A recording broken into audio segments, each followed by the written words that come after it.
Hello there and welcome to a brand new series where I will be giving a basic guide on Airport CEO. This lesson, we will be focusing on learning basic controls, UI, and starting to make money via general aviation. Before we start, I do want to stress that this guide isn't going to be particularly helpful for players looking to play difficulties higher than moderate. So if you're looking for that, this isn't the guide for you. I also want to stress that you do not have to start an airport with general aviation unless you're doing difficulties higher than moderate, as you only have enough money to really start off with general aviation. The only reason why I am starting with general aviation in this case, however, is due to it being the easiest way to teach the basics before progressing to the more complicated commercial airports. So with this information, let's get into the guide. Alright, and we are now in the game. So the first tip I will actually give out for new players is just sort of like a thing that annoys me a little bit when I don't get this right, but you can actually change your logo here. If you can see like really closely, there's actually arrows keys you can press, and you can like look through the logos instead of having this generic, the generic one. And the logo I would choose is actually this one. That looks nice. Also, if you are starting out for the first time, I do recommend going on easy mode, but for the purposes of this guide, I want to do moderate so I can cover 2 difficulties, so that should hopefully help out those people looking to do moderate or easy. So when you begin Airport CEO, you'll be greeted by this letter here, which you don't need to worry about very much because it doesn't tell us anything very important. Now this is where actually all the important information is kept, and it is important because it tells us all the shortcuts and how to navigate our UI. So if you want to pause and read this, feel free to do so. But I'm just going to go ahead and talk about the basics and the UI. So over here we have the buttons which locate everything that we can do to build physically on our plot of land or to put zones, and the zones will be only available for terminals because we need to zone our terminal area, but that's more to do with commercial aviation, and we'll talk more in depth about that when we get there. Below our construction tabs, we have toggle tabs, which I like to call them. I don't think they're meant to be called toggle tabs, but I'll call them toggle tabs anyways. And these 5 toggle tabs here will help us with building. So for example, if we need to know where our zones are, we can toggle the zone overlay and look at the zones of our airport. And if we want to build in a specific zone, we can just toggle that zone overlay. And it also tells us the handy shortcut, which is Z. Very nice. Other than the 5 toggles over here, we have the flight schedule toggle. And this will just tell us when a plane is going to be arriving and taking off, which is pretty self-explanatory. The rest of it is also pretty self-explanatory. We got data for our airport, so how many passengers at the airport at one time, the amount of baggage in the system, that sort of stuff. We got satisfaction over here. Pretty important because it tells us how many contracts we'll be getting or how many general aviation planes will land, and I'll go into more depth later on. We have the email inbox, which is a shortcut to go to the email, and again, email doesn't really tell us much at the moment, so don't need to worry about that. Money, self-explanatory. Weather panel, which isn't unlocked at the beginning, but if we want to unlock it, we need to get the weather station, although it's not really worth it for higher difficulties. If you are playing on easy, I guess get it, but medium, moderate, and above, it's sort of a waste of money, to be honest, because weather doesn't really affect anything in the game at the moment. Then we got time, and we got toggle on time and all that sort of stuff. Now let's press tab, and this will bring us the dashboard, which is really important because it contains everything we need for managing our airport. So for example, hiring staff, getting contracts signed, and research. So that's all we need to know for the dashboard, and this will be more important once we start getting into building our airport and need to get builders. We press F and G. These will bring 2 different screens, but which we don't really need to worry about at the moment because it's all really just, this is both only for commercial aviation. So the flight planner will allow us to schedule commercial aviation flights, which we obviously don't have to do for general aviation because they're non-scheduled. And we press G, we get the flight process monitor, which will tell us information on a commercial flight currently at an airport. And it's really helpful because it tells us the bottlenecks in our system. For example, maybe if we don't have enough security, it will show us that when there's a delay, we can check this screen here, and it'll tell us that there are people still trying to get through security, meaning that we need more security, that sort of stuff. Alright, so let's go into general aviation and why you do it. So general aviation is pretty much anything that is non-commercial, so it's not a big commercial airline, and a cargo plane, so that would be more with commercial.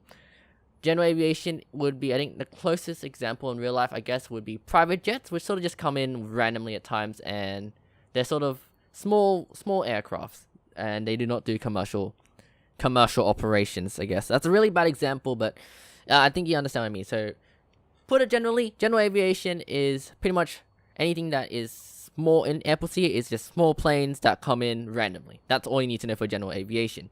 So, why would we do general aviation in the first place? So, one of the reasons why we're doing right now is because it's just a good way to learn the basics. So, the concept of a plane landing, going to a stand, getting fueled up perhaps, and taking off. So, it will help us understand the process of commercial aviation as well.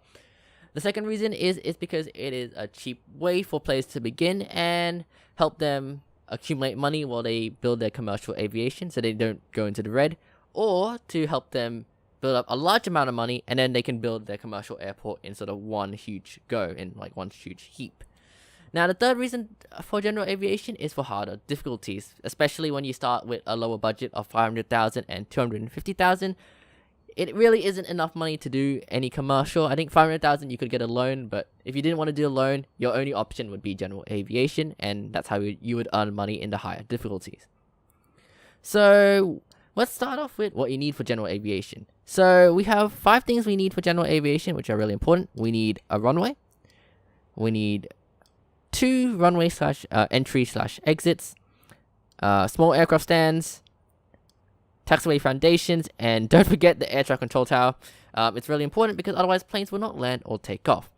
So let's do a really simple sort of layout for general aviation. And oh wait, before I start, if you do want to make an airport that is more structured, or looks nicer and doesn't look messy, like for example Airport CEO Season 2, when I did that series, I sort of went with the flow. And yes, if you do want to go with the flow, it is completely fine. But for some people, they may want a more planned or nicer looking airport that doesn't look messy. And to do that, you need to make sure you plan out where everything wants to be. For example, I will be starting off my general aviation on this side, and my terminal will be built here. So that way I can plan things out and know where to put things, instead of just like going, okay, I need a baggage bay, I'm going to put it over here somewhere. And because without planning, it just looks ugly, because it just looks like I just plopped it there randomly and it doesn't fit with their airport sort of structure. So yes, if you do want a more nicer looking airport, the important thing is to plan. So once we have our small runway, we need to put a runway entry / exit. And these just go along the runway and connect to our taxiway foundations. And this is basically where the plane will be able to enter the runway and exit the runway. You may see older guides where they show that they use taxiway foundations. That has changed, so the game's changed now, and you cannot no longer do that. It will no longer register as an exit on the runway. So you're just going to error saying, oh, but there's no entry or exit way on the runway.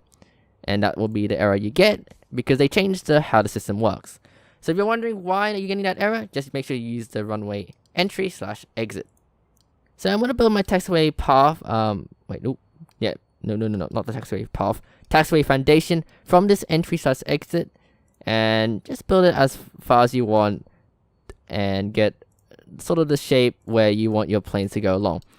For me, I've sort of planned this ahead, so this is the sort of how long I want it to be and that sort of stuff. And okay, so once you have your taxiway foundations, don't forget to put the air traffic control tower. Small air traffic control tower will do us for now. Don't get even if you're on easy difficulty, don't get a large ATC tower. It's just because it costs $500 per hour, and that is just going to be money that we could be earning from our general aviation. And to finalize everything, we need to build an aircraft stand. So what I'm going to do is just build 6 of these. I don't need a lot. Just 6 of them will do for me at the moment. You can definitely build a lot more depending on what you want to do, but for now, I'm just going to get 6. I think that's a good number. And I've sort of worked with 6 to get this guide working. So after we get everything built or plopped down on the ground, an important thing to note is now we need people to build it. And to do that, we need to go press tab to get to our dashboard, go to staff. Wait, no, wrong one. Go to economy and go to offered contracts. So unlike other games, in Airport CEO, you have to sign a contract with a contractor, which will send construction workers. You don't actually hire construction staff. Now, the general rule with construction contractor contracts is you just want to choose one that offers a good amount of workers, and that pay a low amount of fee, because you don't want to be paying more than you really have to. But you also want a decent amount of workers working. So at the moment, looks like Brickley is the best one. We got 60 workers for $8.70. It is the cheapest. I am aware that John Holland has 5 more workers, but that extra 3 cents is going to build up over time, and I think 60 will do. So once we sign our contract, we can actually view the contract if we go to accepted contracts to the left here, and we can look at it here. And this will allow us to cancel it if we want to later on. So for example, later on when we get more satisfaction rating, we actually get better contracts, and they will give us contracts with higher star rating. So star rating tells us if it's a good of a better contract, pretty much. And for example, we can't actually sign it because we have a contract already on. So if we want to get a new contract, we have to go here, accepted contracts, cancel it, go back to offered, and sign the new contract from there. Now, after we sign our contract to get our contractors, we need to go to operations and construction. So in this tab, we can pretty much just deploy all our workers and dismiss all our workers, which will be important later on when we're AFK. Other things to note, I guess, is you can see your contract details and review the contract here if you want to. And you'll see here, this is just how much we need to build on our airport right now, and the amount of contractors we can call in, and how many are on the site at the moment. So that's pretty self-explanatory. So a tip right now I have is if you want to move the loading site or the contractor drop-off site, make sure there's actually no trucks going to them. For example, there's no trucks going to the contractor's drop-off site, so I can actually move that freely without any repercussions of the trucks glitching out. But since we have the loading truck here, we got a truck going to the loading site right now. If we decide to move that, the trucks might get glitched out. And so that's just a tip right there. If you want to move these, make sure there's no trucks actually going to them. Even if you have 2 sites at the same, you've built 2 sites because you can't actually demolish them until you have another site. Make sure there's no trucks actually going to them. Otherwise, you're just going to have yourself a buggy mess. So to avoid that, just ensure there's no trucks actually going to them before moving or demolishing. Alright, so we're just going to let these build up, and we'll be right back. Alright, so we have one small stand completely built, and I'm not sure if I said this before, but we're actually going to be doing fuel, so including fuel services in our general aviation. Now there is 2 ways to do your general aviation. We can just do it with just parking only, so planes will land and park, or you could have planes landing, parking, and getting fueled. And the good thing about fuel, if you can afford it, is it earns you extra money, and you have to wait less time to really build up a lot of money before you can do your commercial aviation, which will give a ton of money. So when we have one small stand completely built, we can go press tab to our dashboard, economy, and procurement, which is sort of what I like to consider your research tab. But procurement doesn't really mean research. It means another word, which I'll probably put in the video somewhere. But what we need right now is avgas fuel, and an important thing to note is avgas fuel is only for general aviation aircraft, as you can see here, and that will allow us to make more money because fuel gives us just more money in general. That's a good thing to note. So once we get that research started, let's start building the services, or like the stuff we need for our fuel truck. So let's start off with our checkpoint. Wait, nope, that's not the checkpoint. Our checkpoint. So this just separates our public road to our service road, which is the only road that our fuel truck will really function on. Otherwise, it'll throw a big hissy fit, and you'll have a sort of area that isn't going to work very well. Another tip at the moment is I like to make sure that my service roads and my public roads are different color, because I just find that if you do make them the same color, you can sometimes mix up your public road and put it onto make it your service road, and it just can cause a lot of trouble later on. So if you want to avoid that confusion, just make sure you have your service road as a different color. Oh yeah, an important thing to note is high quality, low quality, medium quality. This doesn't affect anything at the moment. It's just so if you want to have a grass service road, you can, because it really doesn't affect speed or anything. It doesn't affect anything at the moment, as of what I know at the moment. So once we have our service road completed, let's build our vehicle depot, and this will be the place where our fuel truck will be stored in. After that, what we need to complete this off is, once we completed our research, we should be able to see these 2 buttons here, and these are the storage facilities for our fuel, and the place where our fuel truck will be able to fuel up and go to our planes. And there we go. So this is the basic setup for our fuel truck to sort of operate in. Looks like the building is going pretty well. I guess we'll start actually building our taxi pathway. So all you need to know about the taxi pathway is it's just a line the plane follows to and from the runway, and stands. That's pretty much all you need to know. And important thing to note, if you do want to open up your small stands, you have to have a taxiway connected to them. Otherwise, it just won't do it. So for example, if I did this, it will throw a big hissy fit and say, no, there is no taxiway connection. And it won't let us open it. But if we put a taxiway connection, so let's do that. Oh, I did not mean to do that. Is it 2 ways? Thank you. And now it will allow us to open up our small stand. And I'm just going to toggle general aviation as well. Very important. Otherwise, your general aviation planes won't go here because they won't register that they're allowed to go. So this basically says, alright, we will allow general aviation to come onto the stand. And there we go. Let's finish off our taxi pathway.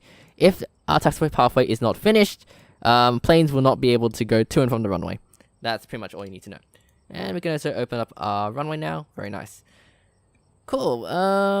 Now, the important thing to know early game is planes will not land or take off from 10 PM to 5 AM. That's because it is a restricted flight time. And we can only unlock that through research called nighttime flying or something like that. And we'll probably see that more later. But important to know early game is planes will only land from 5 AM, between 5 AM and 10 PM. So we have all our services. Oh, I nearly forgot. We need to get our fuel truck. So there are a couple of types of fuel trucks, but if you want to begin your airport, I would just recommend going, if you have 6 stands, just go for the small one. It costs a lot less. And we're going to go into commercial aviation rather quickly anyways. If you are going to stay in general aviation a lot longer, or you have a lot of stands, then I recommend going for the Maverick fuel truck, because it holds more, and it's also got, I think, a better speed. Oh no, they're the same speed, it's just, it holds more before it needs to refuel. And refueling takes time, and you don't want that time to be wasted, you know, fueling up and a general aviation plane being late.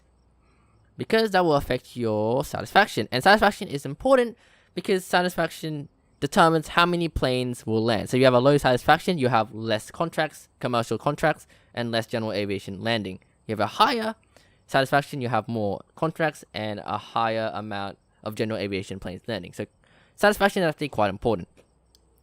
So that is good. Okay, so once we have our fuel station actually built, we can go to our dashboard, economy, and contracts, and we get some fuel contracts. So I'm just gonna sort these out by fuel suppliers, and the basic rule applies again. All you need to do is find something that is pretty cheap for both, because since I have to consider commercial aviation, I'll have to look at both prices. But if you're just doing general aviation, you can just look at the general aviation price. So Sky Fuel looks to be the cheapest at the moment. Yep, Sky Fuel is cheaper. Surprisingly, because it's a 1-star contract as well. Generally, those are worse, but for some reason, Sky Fuel's beating all the other competition. So we're going to have Sky Fuel. And once you have a contract, you will have a fuel truck that comes along and it'll fuel up this fuel station. Now, important thing to note is you'll only pay for fuel when they're actually refueling your station. So if you already are close to the red, make sure you account for the fact that you'll have to pay for incoming fuel coming in. Now, an important thing to note is if we want to... Oh wait, we need to go to this tab here. And because even though we have everything here, we actually need to open up our airport, otherwise planes won't land, and we need to also allow general aviation. So this will just automatically allow a general aviation plane to land without us having to manually say, yes, you can land, because we should be, in the future, we want to be doing commercials, and we're going to have to turn this off. Now, if you want to turn on avgas fueling, or let that be a service in our airport, we need to have a fuel truck that is 100% fueled, which we just saw there, our fuel truck getting filled up. And that should allow us now to pretty much enable this service, which is really important.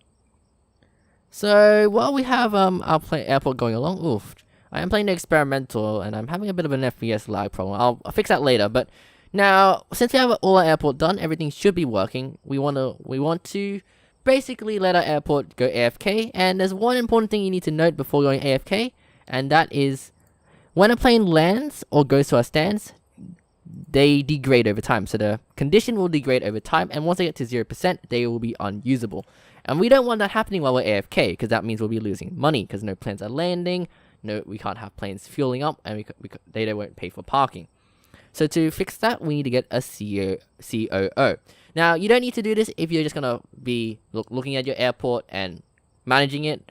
But if you do want an AFK, I recommend getting a COO, which will handle pretty much everything, all the repair jobs we need, and that will allow us to be AFK indefinitely if we wanted to. But it will just help make sure we can AFK and earn money. Now, this is optional as well. CFO will allow us to set fees. But important thing to know about fees, if we set them too high, our satisfaction will go down. And the thing, remember what I said about satisfaction? It controls how many planes or contracts we get. So when we're doing our fees, make sure, so we go to do fees, we need to go to economy and fees. Make sure to have a good balance. You don't want to go, oh, I'm just going to make all my planes pay $800. You'll have a tank in your satisfaction, and you'll find that you may not have a lot of planes going. Now, I do find that if you do raise it a little bit, it should be alright, and typically being in the orange is probably the best way to go. Now, I'm just going to say as well, this is not the optimal way to do your fees. I'm no expert in this, but sort of, you just experiment around with this and see how you go. And yeah, that should work, $2.40, and hopefully our satisfaction doesn't tank, because by increasing it, we will be decreasing our satisfaction, unfortunately. Now, okay, yeah, we'll just wait for a plane to land. So we need to wait till 5 AM. Alright, so for some reason, even though the restricted flight time is between 10 PM to 5 AM, it might be from 6 PM, I'm not sure. But that might be just when planes will start landing for us. That's a bit of an odd thing, but I'll double check that and I'll put it as a sort of pop-up to correct myself there. But anyways, we have our working general aviation airport here. So we got our plane landing, going to our stand, and then we get our fuel truck coming out, and it'll go fuel up our plane here. Sorry about the lag though, I will be definitely switching out from experimental because it seems to be not really working out for me so well. Should have been a performance update, bit odd. But yes, so our plane will be fueled up, and that will earn us some extra money. So see, we're already in the positives. So yeah, because it rotates every hour, we're in the positives already, and that's very good. And, oh, right, that makes sense. So I was looking at this, and I always forget this for some reason. But if you are going AFK, or if you want to earn money for a little bit, make sure you go to tab, dashboard, operations, and contractors, and dismiss all your contractors. Because having them on site will basically take money that you could be earning. So that's an important thing to know if you're going to AFK, or if you want to just earn money before going into commercial aviation. That is really important, because these contractors here cost us a lot of money, and we do not want to be paying for them when they're doing no work at all. So that's really important. So nearly forgot that there. Oops. But yes, and see, I think that plane is just going in. So yeah, so after they'll finish here, they'll spend a certain amount of time, and then they'll go take off. When it is restricted time, they will not take off. They will just park at your airport, and they will pay the parking fee. So that's really, really good. So that is general aviation in a nutshell. We've also learned how to do, to learn the basic controls and how to navigate the UI, which is really, really helpful as well. So next episode, we will be delving into the world of commercial aviation, and it is actually a lot more, I think a lot better to start off with if you're doing moderate and easy, just because of the amount of money you can make is just a lot more than the amount of time and effort you have to put in and money to do general aviation. But that's my opinion. Alright, before I end the video, I do want to fix up some mistakes I made in the guide. And let's start with the first one. And that is, for some reason, near the end of the video where I went and looked at opening up the airport, I didn't tell you guys where to go to pretty much get to that area. So for the area where we open up the airport, allowed general aviation, and then enabled avgas fueling, all you need to go is to dashboard, operations, and airport control panel. This will allow us to open up our airport and enable certain services later on. And for staff, we need to go to staff here, go to executive committee, and here is really a really cool tip because it enables to see what each staff member does, so executive does, and it's really important to know what they do. Otherwise, you might be hiring someone and paying them extra money for something that probably won't help your airport. In our case though, we had the COO and CFO because it helped. CFO helped with adjusting fees, and the COO helped us order repair so we can AFK. To hire these staff members, you just need to go to applicants here, and we can just filter, and we go to executives, and we can hire from there. And yep, that's pretty much all I had to do for that sort of mistake there. So the second thing I missed in the guide that would have been really helpful is actually a really helpful tip given by Mitchell from the Airport CEO Discord community. And before I go on, I do want to give a shout out to everyone who reviewed this video and gave me some feedback, specifically everyone on the Airport CEO Discord community, Mitchell, and my friends. Thank you very much for reviewing this video and helping me find mistakes that I otherwise would have, not have found. So this tip involves us making another runway entry/exit.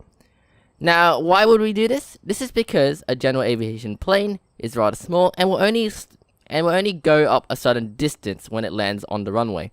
So I found that it would go up to this distance here, and it will stop. When it reaches this distance, what I've done is basically created a much more quicker exit so that another plane could land quickly afterwards, or another plane can take off quickly afterwards. This is really helpful because it means that we'll be making more money, as we aren't waiting for a plane to get off the runway slowly out of this exit here, which will take longer. So yep, pretty much it maximizes profits, and it's really helpful. So thank you, Mitchell, for the tip. Now the final thing I need to fix up is my explanation of the entry/exit. I did mention something about an older system, and all you need to know for that is in the older versions of Airport CEO, we would connect to the runway not with the entry/exit, but with the taxiway foundation, and we would go here and do this. So we set it like one way, two ways, that sort of stuff. Now in this version and newer versions, you actually can't do that. So that's an important thing to note. Just don't do the older versions, because there are a lot of the guides are pretty outdated at the moment, I would say, because the game has changed so much. Basically in those guides they use the taxiway foundation method. Don't use that, just use the new method, which is the runway entrance/exit. And I think the final one, this is actually the final one, is my positioning of the ATC tower. Now it's not particularly wrong in any case, it's just because in real life you wouldn't put an ATC tower so close to the runway, because if a plane accidentally veered right a little bit, it would crash right into our ATC tower. So if you want to be realistic, make sure you put your ATC tower a little bit further away from the runway, unlike what I've done. And yes, I think that is all the mistakes accounted for. If there are any other mistakes, after all, I am human. Humans do make mistakes. I wish I was perfect, but unfortunately I'm not. Maybe it's not so good being perfect either, but you get the gist of what I'm talking about there. Please comment down below respectfully and point out the mistake I have made, or if I missed a tip or trick that would be really helpful, please point that out in the comments down below. I will pin them. And yeah, hopefully this video has been helpful to you all. Leave any tips or tricks, or suggestions to make these guides better, maybe like to talk slower, all that sort of stuff. Just comment that down below. I will take that in for the next lesson. Hopefully you enjoyed this video. Please leave a like and subscribe to show your support, and I'll see you next time. Goodbye!